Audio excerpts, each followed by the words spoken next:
Welcome to Nasdaq Trade Talks. I'm Jill Malandrino, global markets reporter at Nasdaq. Joining us for this segment, we have Rick Redding, president of the Index Industry Association, to discuss trends in indexing and how indices can help in times of increased volatility. Rick, it's great to see you again. Welcome back to Trade Talks. Jill, it's great to be with you again. Let's start with growth in fixed income and ESG. Review some of the stats from the Index Industry Association annual benchmark survey.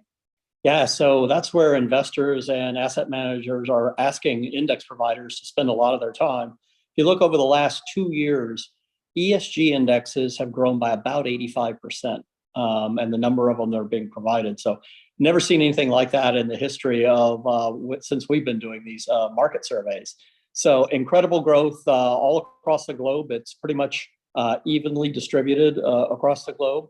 The other place, as you mentioned, is in fixed income. Fixed income is growing a lot, and over the last 2 years, we've probably seen 15% increase in the number of fixed income indexes out there. How can indices help in times of increased volatility? So when you think about volatile times historically, and some of the times right now, people tend to move to the indexes because of the liquidity in the marketplace. A lot of times the liquidity in these really volatile days dries up on the individual names. So people tend to look at the indexes, and they tend to look to things like hedging and asset allocation products, thinking about options, futures, things like that, to be able to move money quickly and efficiently. Why do you think index and ETF growth is on the rise? I think there's a number of factors driving that. Mostly on the side of ETFs are obviously very low cost instruments that are giving people the exposure they want. But also it's the transparency of the methodology. People know what they're buying. And kind of in these uncertain times, you want to know exactly what you're buying and how it's going to perform during difficult markets. And speaking of difficult markets, just one more question for you. Are you seeing a rise in active versus passive as an example?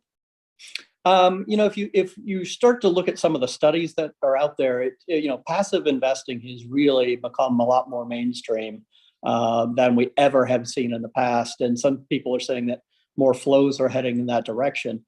But the data all supports that. And it's not just in the United States, believe it or not. I mean, even in some of the emerging markets, that's starting to happen as well. Okay, one more question for you. What kind of growth are you seeing in the emerging market space? Is there a region that you're seeing the trajectory move higher? Actually, we're not. It's pretty much pretty even across the emerging market area. And again, a place where we've seen some very interesting growth in that area has been in the fixed income side. All right, Rick, appreciate the insight as always. Thanks for joining us on Trade Talks. I'm Jill Malandrino, global markets reporter at Nasdaq. Thanks, Jill.